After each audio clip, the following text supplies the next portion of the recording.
Hello दोस्तों, मैं हूं आपका दोस्त हरेंद्र। मैं अपने यूट्यूब चैनल हरेंद्र एजुकेशन 2.0 में आप सभी दोस्तों का स्वागत करता हूं। दोस्त, आज हम पढ़ने वाले हैं साइकोलॉजी अर्थात बाल मनोविज्ञान। दोस्त, यह video UP TET, C TET, super TET, KVS की तैयारी करने वाले दोस्तों के लिए बहुत ही महत्वपूर्ण वीडियो है। दोस्त, हम इसके पहले पियाजे के बारे में देख चुके हैं, पियाजे के बारे में अच्छी तरीके से पढ़ चुके हैं। अब हम नेक्स्ट पढ़ने वाले हैं लॉरेंस कोहल वर्ग के बारे में, और इसके बाद हम पढ़ेंगे दोस्त वाइगोस्की साहब के बारे में। तो पियाजे साहब के बारे में हो चुका है, अब हम पढ़ने वाले हैं लॉरेंस कोहल वर्ग के बारे में। चलिए दोस्त, देख लेते हैं इन्होंने क्या क्या सिद्धांत दिया है। लॉरेंस कोहलबर्ग का सिद्धांत, Lawrence Kohlberg theory. Lawrence Kohlberg ने 10 से 16 वर्ष के बच्चों से प्राप्त तथ्यों का विश्लेषण करके सिद्धांत प्रतिपादित किया। लॉरेंस कोहलबर्ग साहब ने 10 से 16 वर्ष के बच्चों पर अध्ययन किया और अध्ययन करने के बाद विश्लेषण किया अच्छी तरीके से, तब जाके उन्होंने यह अपना सिद्धांत पारित किया। अपने सिद्धांत के प्रतिपादन के बाद कोहल वर्ग के अनुसार जब बालकों को नैतिक संघर्षों का सामना करना पड़ता है तो उनकी तार्किकता अधिक महत्वपूर्ण होती है, न कि अंतिम निर्णय। कोहल वर्ग ने धारणा बनाई है कि बालक अपनी विकास की अवस्था में 3 स्तरों से गुजरकर अपनी नैतिक तार्किकता की योग्यता को विकसित कर पाते हैं। दोस्त, इन्होंने कहा कि जो नैतिकता होती है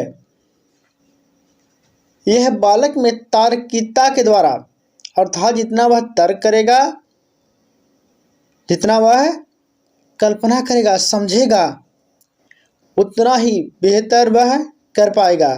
और कोहलबर्ग ने यह धारणा बताई कि बालक के विकास की अपनी 3 अवस्था से गुजरता है। तो कौन कौन सी अवस्था है?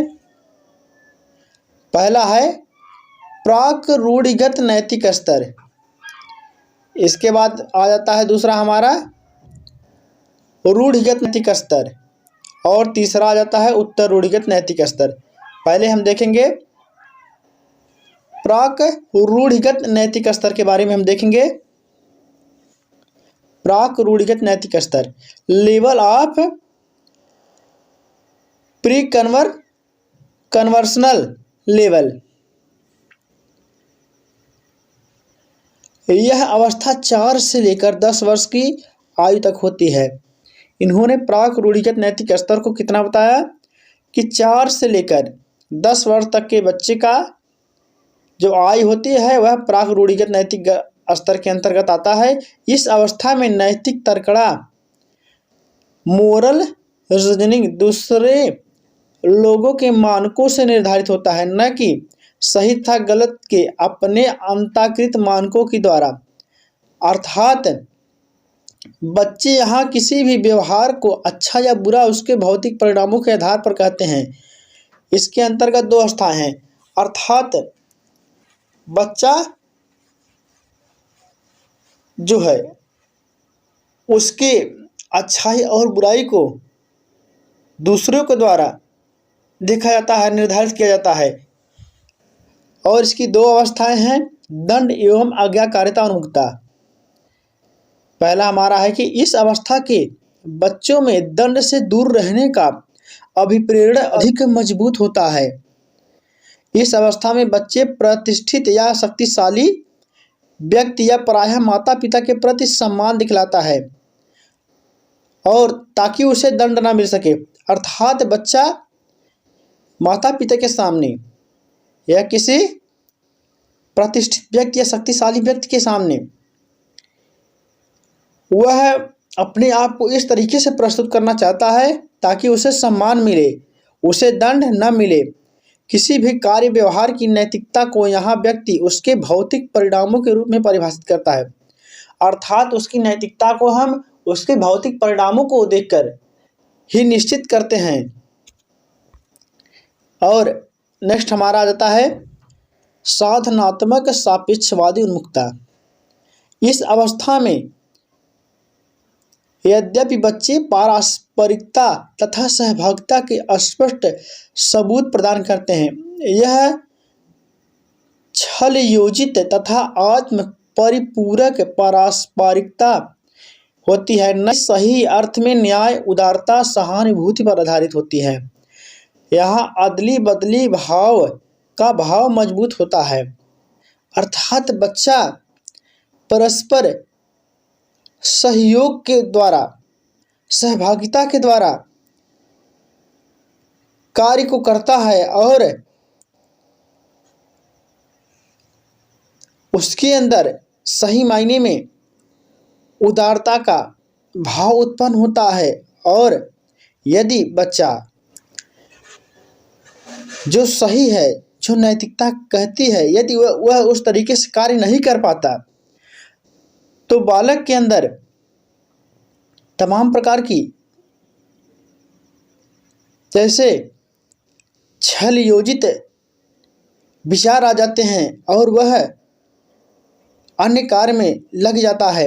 रूढ़िगत नैतिक स्तर, दूसरा हमारा कौन सा है? रूढ़िगत नैतिक स्तर। यह अवस्था 10 से 13 साल की होती है। कितनी होती है? 10 से 13 साल की होती है, जहाँ बच्चे दूसरों के मानकों को अपने में अंतरीकृत कर लेता है तथा उन मानकों के अनुसार सही तथा गलत का निर्णय कर लेता है। अर्थात 10 से 13 साल के जो बच्चे होते हैं वे अपने अंतराकृत अर्थात अपने स्वयं के द्वारा ही सही गलत का निर्णय करने लगते हैं। और इस स्तर पर बच्चे उन सभी क्रियाओं को सही समझता है जिससे दूसरों की मदद होती है, अर्थात दूसरे लोग उसे अनुमोदित करते हैं या समाज के नियमों के अनुकूल होती है। इस अवस्था में इस प्रकार है, अर्थात बच्चे उस कार्य को ज़्यादा करते हैं जिनमें उन्हें मान सम्मान मिलता है, समाज के द्वारा उन्हें मान सम्मान मिलता है, जो समाज के अनुकूल होता है, वह इस प्रकार से कार्य करते हैं। और इसी में उत्तम लड़का अच्छा लड़की की उन्मुखता। इस अवस्था में बच्चों में स्वीकृति पाने तथा अस्वीकृति से दूर रहने की अभिप्रेरण तेज होती है, अर्थात बच्चा चाहता है कि मुझे ज़्यादा से ज़्यादा लोग स्वीकार करें, अर्थात मेरी बातों को ज़्यादा से ज़्यादा लोग स्वीकार करें, और वह समाज के अनुकूल कार्य करना चाहता है। नेक्स्ट हमारा है उत्तर रूढ़िगत नैतिक स्तर। इस स्तर में अर्थात इस अवस्था में बच्चों में आचरण पूर्णतः आंतरिक नियंत्रण में होता है और यह नैतिकता का सबसे उच्च स्तर होता है। कौन सा? उत्तर रूढ़िगत स्तर। यह नैतिकता का सबसे उच्च स्तर है और इसमें नैतिकता का ज्ञान बच्चों में होता है। इसके तहत 2 अवस्थाएं होती हैं जो इस प्रकार हैं। कौन कौन से हैं? तो सामाजिक अनुबंध उन्मुखता। इस अवस्था में बच्चों में जो किशोर होते हैं उन्हें व्यक्तिगत आधार पर नियमों का आदर करते हैं और जो प्रजातांत्रिक रूप से मान्य होता है, अर्थात वे उस कार्य को करेंगे जो नियमों के अनुकूल हो, जिसे लोग ज़्यादा मान दें। वे यहाँ के लोगों का कल्याण तथा बहुसंख्यकों के इच्छाओं का तर्क संगत महत्व देते हैं। यहाँ बच्चे यह विश्वास करते हैं कि समूह के यह अनुकूल कार्य करना चाहते हैं। नेक्स्ट हमारा है सार्वत्रिक नीतिपरक सिद्धांत उन्मुखता। और इस अवस्था में बच्चों में अपने नैतिक नियमों की प्रोत्साहित करने का आत्मनिंदा से बचने के लिए अभिप्रेरित जो होती है तीव्र होती है। यह उच्चतम सामाजिक स्तर का एवं उच्चतम अवस्था होती है जहाँ किशोरों में सार्वत्रिक नैतिक नियमों की नैतिक बरकरार रहती है, अर्थात वे चाहते हैं कि हमारी नैतिकता बनी रहे और हमें समाज में मान सम्मान मिलते रहें, दोस्तों में मान सम्मान मिलते रहें। यहाँ किशोर दूसरे के विचारों तथा नैतिक प्रतिबंधों से स्वतंत्र होकर अपने आंतरिक मानकों के रूप में व्यवहार करते हैं, अर्थात लोगों की बात को सुनकर वह अपने अंतरात्मा की बातों को सुनकर स्वतंत्र रूप से व्यवहार करते हैं। और कोहलबर्ग के सिद्धांत की सीमाएं कुछ हैं, उन्हें देख लेंगे जो निम्नलिखित प्रकार से है। इस सिद्धांत की सबसे प्रमुख सीमा यह है कि वास्तविक व्यवहार की अवस्था की अपेक्षा तार्किकता पर ही ध्यान दिया गया। अर्थात हम वास्तविकता पर कम ध्यान दिए, तार्किकता पर ज़्यादा ध्यान दिए। और यह एक सामान्य अन्वेषण है।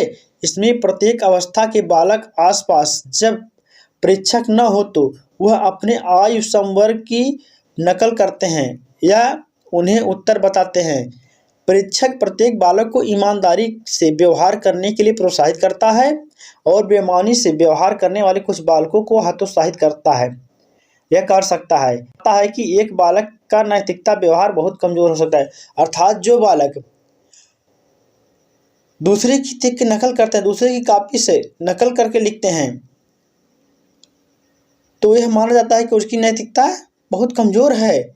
यदि वह स्वयं को उस परिस्थिति में ढालकर स्वयं को पढ़ लिख के स्वयं के द्वारा प्रश्नों के उत्तर देता है तो सही माना जाता है। कोहलबर्ग का सिद्धांत वास्तव में बहुत ही सीमित है, क्योंकि बालक की विभिन्न अवस्थाओं में अपने नैतिक निर्णयों के लिए काफ़ी सीखते हैं, लेकिन उनके कार्यों में विभिन्नता होती है। और भारतीय दार्शनिक तथा शिक्षा शास्त्रियों ने कहा कि मूल्य व्यक्ति का एक अंग होना चाहिए और उसकी तार्किकता तथा निर्णय जो होता है इसमें निर्माण में कुछ ऐसा होना चाहिए कि वह अपने मूल्यों के साथ खुश रहे।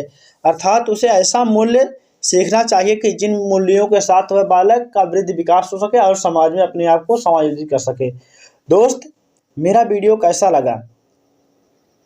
और मैं उन चीज़ों को, उन मैटर को आप लोगों के साथ शेयर करता हूं जिन मैटर को पढ़ के मैंने 3 से 4 बार टेट सीटेट क्वालिफाई किया है। दोस्त उन सब मैटर को हम आपके साथ साझा करते हैं। मेरा वीडियो कैसा लगा कमेंट करके ज़रूर बताइएगा। और जो मेरे भाई बहन, जो मेरे दोस्त चैनल पे नए आए हैं, वे चैनल को सब्सक्राइब कर लेंगे।